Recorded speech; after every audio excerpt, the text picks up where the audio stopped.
आङो गिबियावनो नैबे 2022 मायथाइयाव जाय मेट्रिक पास जादों बिथांमोननिसिम कंग्रेचुलेसन जासिहरग्रोबाय स्टेट बैंक अफ इन्डिया रुनिकाटा ब्रान्च जानानै आरो नैबे दिनै जिखिनि प्रग्राम भुर भेलि डेभेलपमेन्ट ससाइटिया खुंदों फरायसा पास जानायखौ बरायदों बिथांमोननिसिम आङो जोबोद गोजोननाय जासिदों बिथांमोना मेहेरगोनां प्रग्राम मोनसे खालामनानै गावनि ओनसोलखौ जौगाहोनो थाखाय आखायाव लादों बा दायथ' लादों बिथांमोननिसिम आङो जोबोद साबायखर बावो आरो उनावबो बेबायदिनो पास जानायफोरखौ बिदिनो बरायबाय थायोब्ला जोंनि फरायसाफ्रा थुलुंगा मोनगोन आरो गोजौ आवगायलांबाय थानो हागोन आरो केरियार काउन्सेलिं खालामना होबाय थायोब्ला बिथांमोना डेफिनेटलि गोबां मोजां फरायनानै मोजां जायगा लाहैनो हागोन बा मासि लाहैनो हागोन आङो बेखौनो बुंबाय।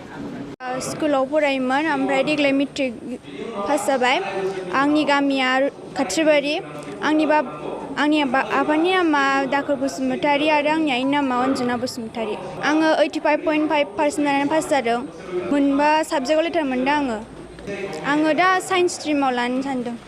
फरायनायखौ आङो एसे हाया बायदि मोनदों आरो सोरनिबा हेफाजाब मोनबा एसे मोजांमोन। फरायनायाव आं बेखौनो बुंनो सानो दि फरायनायाव बिदिनो फरायनाया टाइमजों खोथा थाया बिदिनो सानावबो नों जेहाय फ्रि टाइम थायो बावनो फरायनो हायो मोनायावबो जेसेबां हायो फरायनो हायो आरो बाव फरायनायजोंनो गावनि लाइफखौ दानो हायो। जों फरायनायखौनो बिराद मोजां खालामनानै गावनि बिमा बिफानि सनमान गामिनि सनमानखौबो लाखिनो हायो। आङो बेखौनो बुंनो सानो दि जे आंनि फंबाय बिनानावफ्राबो जाहाथे आंनिफ्राय बांसिनखौनो फरायनानै आं बांसिन मोननो हायो आं बायदिबो फरायो बेखौनो आं बुंनो सानो आरो। आदसा भुर भेलि डेभेलपमेन्ट ससाइटि जों बेखौ 2020 मायथाइयाव दानाय जादों। दिनैहाय बियो फैयै 2022 जाबाय। दा बे भुर भेलि डेभेलपमेन्ट ससाइटिनि मेन उद्देश्यआनो जाहैबाय मा मोनसे फेमिलि जों मोनसे फेमिलि खालामनाय। बिनि गेजेरजों स्टुडेन्टसफोरखौ बोरैहाय इनकारेज होनो हायो फरायसाफोरखौ बोरैहाय गोजौ फारसे लांनो हायो।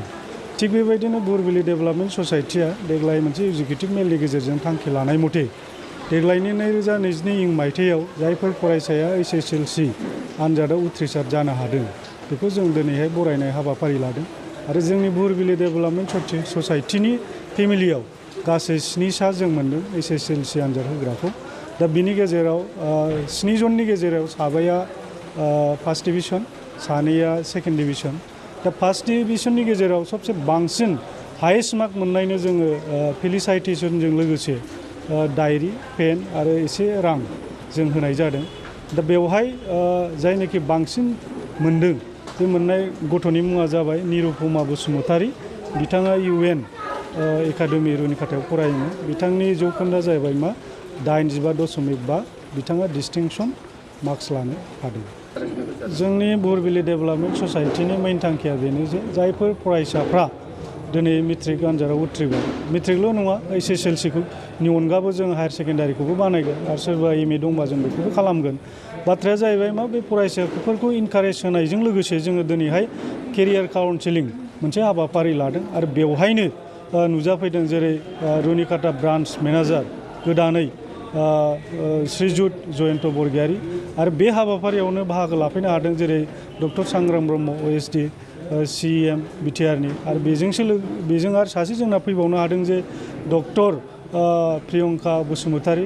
दा बिथांमोननि जेनोखि स्पिच जों बिथांमोनखौ जेनोखि लाबोनाय बिनि थांखियानो जाहैबाय मा जे बिसोर जेनोखि डक्टर जालायनाय सासे ब्रान्च मेनेजार जालायनाय बिसोरनि गेजेरजों जों फरायसाफोरखौ जाहाथे गोजौ फारसे थांनो हायो बोरैहाय ब्रान्च मेनेजार जानो हायो डाक्टार इन्जिनियार फरायनोबा बोरै खालामनांगौ बेफोरबायदि पार्टनि थाखायनो जों डक्टरखौबो जों लाबोनानै दोनखादों। जास्ट जों एरेन्जमेन्ट दा गाहाय आलासि बा बै आलासि सारमोननिफ्रायनो बिसोरनि जेनोखि इनकारेज जों बेखौ होनाय जादों आरो उननि समावबो बेनिफ्राय साबसिन हामसिन जेनोखि रिसर्स पार्सनफोर जों बेखौ लाबोनानै बिदिनो मटिभेसनखौ होलांबाय थागोन।